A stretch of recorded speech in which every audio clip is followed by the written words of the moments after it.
حضرت یوسف علیہ السلام کی بہن دینا کا قصہ، بنی اسرائیل کی سرکشی کی داستان۔ یہودیت دنیا کے قدیم ترین مذاہب میں سے ایک ہے۔ اتنا پرانا مذہب ہونے کے باوجود دنیا بھر میں یہودیوں کی تعداد دوسرے مذاہب کے مقابلے میں نہایت کم ہے۔ جہاں دنیا میں عیسائیت کے ماننے والوں کی تعداد 2.5 ارب، مسلمانوں کی تعداد تقریباً 2 ارب اور ہندوؤں کی تعداد 1 ارب سے زیادہ ہے، جبکہ دنیا کے جدید ترین مذہب سکھ ازم کے پیروکار بھی تقریباً 3 کروڑ ہیں۔ ایسے میں دنیا کے قدیم ترین مذہبوں میں سے ایک یہودیوں کی تعداد صرف 1 کروڑ 40 لاکھ ہونا ایک عجیب بات نظر آتی ہے۔ آخر اس بات کی کیا وجوہات ہیں جو یہودی دنیا میں اتنی کم تعداد رکھتے ہیں؟ اس کا جواب یہ ہے کہ دراصل یہودی دور قدیم سے لے کر آج تک انتہائی نسل پرست ثابت ہوئے ہیں۔ ان کے نزدیک دنیا میں یہودیوں سے افضل نسل کوئی نہیں۔ اسی بنا پر یہ لوگ نہ تو دوسری اقوام کو اپنے مذہب میں قبول کرتے ہیں اور نہ ہی ان کے ہاں اپنے بچوں کو شادی بیاہ کی اجازت دیتے ہیں۔ ان کے مطابق اصل یہودی وہی ہیں جس کے ماں اور باپ دونوں حضرت یعقوب علیہ السلام کے 12 بیٹوں کی اولاد میں سے ہوں۔ ان کے علاوہ نہ تو کوئی باہر کا شخص یہودیت قبول کر سکتا ہے اور نہ ہی کوئی یہودی لڑکی یا لڑکا غیر اقوام میں شادی بیاہ کر سکتا ہے۔ اگر کوئی یہودی ایسا کرتا ہے تو وہ خالص یہودیت سے خارج ہو جاتا ہے۔ یہودیوں کی خود پسندی اور نسل پرستی کوئی نئی چیز نہیں۔ یہ جذبہ ان میں اس دور سے پایا جاتا ہے جب اس قوم کی ابتدا ہوئی تھی۔ اس ضمن میں ہم آپ کے سامنے جو قصہ بیان کرنے جا رہے ہیں وہ دراصل اہل کتاب کا ہے، یعنی بائبل اور تالمود دونوں میں موجود ہے۔ اس کے علاوہ امام ابن کثیر نے اپنی کتاب البدایہ والنہا یعنی تاریخ ابن کثیر کی پہلی جلد صفحہ نمبر 454 میں بھی اس واقعے کا ذکر کیا ہے۔ واقعہ کچھ یوں بیان کیا جاتا ہے کہ جب حضرت یعقوب علیہ السلام اپنے اہل و عیال کے ساتھ سفر کرتے ہوئے شیخم نامی بستی سے گزرے تو آپ علیہ السلام نے یہاں کے ذمہ دار جس کا نام جمور تھا اس سے 100 بکریوں کے عوض ایک زمین خریدی۔ یہاں یعقوب علیہ السلام نے اپنا گھر بنایا اور 15 مہینوں تک امن و امان میں رہے۔ یہ وہ دور تھا جب حضرت یوسف علیہ السلام بہت ہی کم سن تھے اور آپ اپنے دیگر بھائیوں اور ایک بہن دینا کے ہمراہ اس جگہ رہتے تھے۔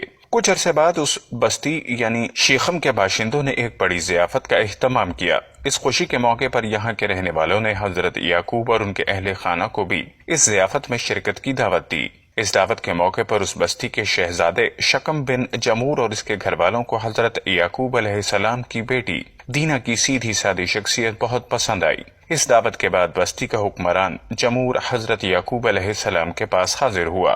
اس نے حضرت یعقوب علیہ السلام سے التجا کی، آپ اپنی بیٹی کی شادی میرے بیٹے سے کر دیں، ہمارے اس وسیع ملک میں سکون سے رہیں اور اس میں تجارت کریں۔ اس کے علاوہ انہوں نے یہ بھی کہا، آپ جتنا جہیز طلب کریں گے ہم خوشی سے دیں گے۔ حضرت یعقوب علیہ السلام کے 2 بیٹے شمعون اور لاوی اس بات پر بہت چراغ پا ہوئے کہ اس غیر قوم کی ہمت کیسے ہوئی کہ یہ ہماری اعلیٰ نسل عورتوں سے شادی کے بارے میں سوچیں۔ انہوں نے نہایت چالاکی سے اس بستی کے فرمانروا جمور سے اپنے دادا حضرت اسحاق علیہ السلام سے مشورہ کرنے اور سوچنے کے لیے کچھ مہلت طلب کی۔ جب اس بستی کا حکمران جمور اور شہزادہ شکم دوبارہ ان کا فیصلہ سننے کے لیے آئے تو لاوی اور شمعون نے ان کے سامنے ایک شرط رکھی کہ ہمارے لیے اپنی بہن کی شادی ایک ایسے آدمی کے ساتھ کرنا ایک شرمناک بات ہوگی جس کے ختنہ نہ ہوئی ہو، تو اس شادی کے لیے شرط یہ ہے کہ آپ اور آپ کا تمام قبیلہ ختنہ کروائے۔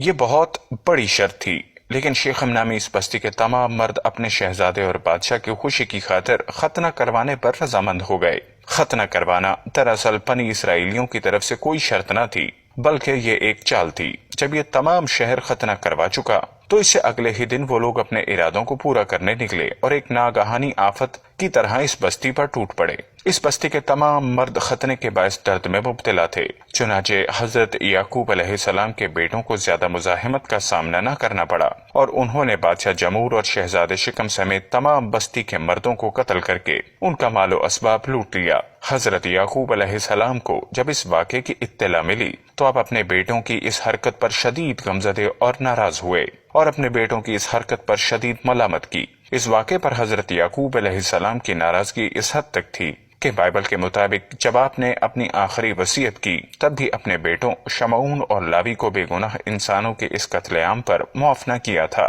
بعد ازاں حضرت یعقوب علیہ السلام کے انہی بیٹوں نے حضرت یوسف علیہ السلام سے حسد کے سبب انہیں کنویں میں ڈالنے جیسے عمل کا ارتکاب بھی کیا، لیکن اللہ تعالیٰ کو کچھ اور ہی منظور تھا۔ اسی لیے اللہ پاک نے حضرت یوسف علیہ السلام کو اس کنویں سے نکال کر دنیا کی سب سے عظیم بادشاہت کے مرتبے پر فائز کیا، یعنی آج ہزاروں سال گزر جانے کے بعد بھی یہ قوم یعنی بنی اسرائیل آج بھی اپنی اسی ہٹ دھرمی اور نسل پرستی میں مبتلا ہے، جس کی تازہ ترین مثال فلسطینی مسلمانوں پر یہودیوں کی جانب سے کیے جانے والے مظالم ہیں۔ کون سے انسانی حقوق ہیں جو انہیں مل رہے ہیں؟ آئے روز نہتے فلسطینی ان یہودی غاصب فوجیوں کی بندوق کا نشانہ بنتے ہیں۔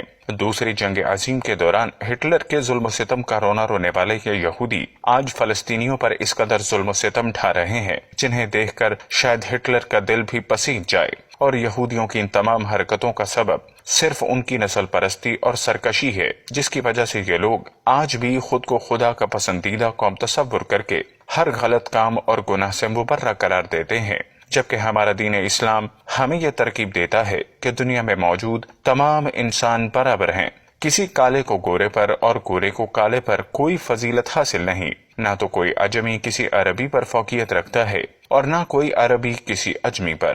بہت دنوں سے یہ ایک سوال واٹس ایپ پر بہت گھوم رہا ہے جس کا جواب شاید ہی کسی کو پتا چلا ہو اور کسی کو نہیں مل رہا۔ عوام الناس سنی اور دیوبندی دونوں سے برابر پوچھ رہے ہیں۔ سوال: وہ کون خوش نصیب خاتون ہیں جن کے شوہر، والد، بیٹا اور بھائی سب نبی ہیں؟ تو جواب یہ رہا، حضرت لیہ بنت یعقوب علیہ السلام، جو کہ حضرت یعقوب علیہ السلام کی بیٹی، حضرت ایوب علیہ السلام کی بیوی، حضرت یوسف علیہ السلام کی بہن، حضرت ذوالکفل علیہ السلام کی ماں۔ آپ کے 12 بیٹوں کے علاوہ ایک بیٹی بھی تھی جن کا نام لیا ہے۔ دوسری روایات کے مطابق ان کا نام تینا ہے۔ حضرت وہب فرماتے ہیں کہ آپ ذوالکفل حضرت ایوب علیہ السلام کے صاحبزادے ہیں۔ آپ کا نام بشر بن ایوب ہے اور آپ کی بیوی کا نام رحمت تھا۔ یہ قول اگر آیت سے سمجھا گیا ہے تو یہ بھی دور از کار امر ہے، اور اگر اہل کتاب سے لیا گیا تو وہ تصدیق تکذیب کے قابل ہے۔ ابن عساکر نے ان کا نام اپنی تاریخ میں لیا بتایا ہے۔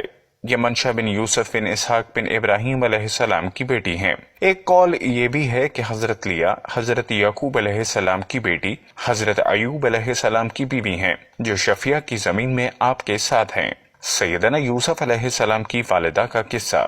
کبھی ایسا بھی ہوتا ہے کہ آدمی اپنے کسی نہایت عزیز کو اور محبت کرنے والے اپنے محبوب کو اچانک دنیا میں گم کر لیتا ہے، اور پھر وہ اس کا نشان بھی نہیں پا سکتا اور نہ ہی اس کے بارے میں کوئی خبر سن پاتا ہے، حالانکہ وہ گمگشتہ عزیز اور محبوب از جان زندہ بھی ہوتا ہے، مگر دونوں کے درمیان ایک دوری کا پردہ حائل ہو جاتا ہے۔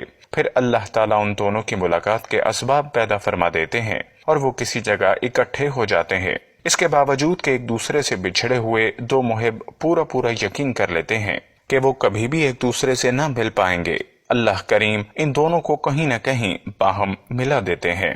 یا اللہ، جب میں مایوس ہو جاؤں تو میری دعائیں قبول نہیں ہوتی، تو یہ یاد کرنے میں میری مدد فرما کہ تیرا پیار اور رحمت میری مایوسیوں سے کہیں زیادہ ہے، اور میری زندگی کے بارے میں تیرے فیصلے میری خواہشوں سے کہیں بہتر ہیں۔ یا اللہ، میری وہی دعا قبول فرما جس میں تیری رحمت اور تیری رضا شامل ہو، اور مجھے کچھ ایسا نہ عطا فرما جس میں میری بربادی پوشیدہ ہو۔ یا اللہ، مجھے اپنی رحمتوں سے گھیرے رکھ اور مجھے کبھی میرے نفس کے حوالے نہ کرنا۔ اے پروردگار، ہمیں بھی ان لوگوں میں شامل فرما جنہیں تو ہدایت فرماتا ہے اور وہ صراط مستقیم پر چلتے ہیں، جو توبہ کرتے ہیں اور جن کی توبہ کو تو قبول کرتا ہے، جو تیرا خوب شکر ادا کرتے ہیں اور ان پر تو اپنا خاص کرم فرماتا ہے۔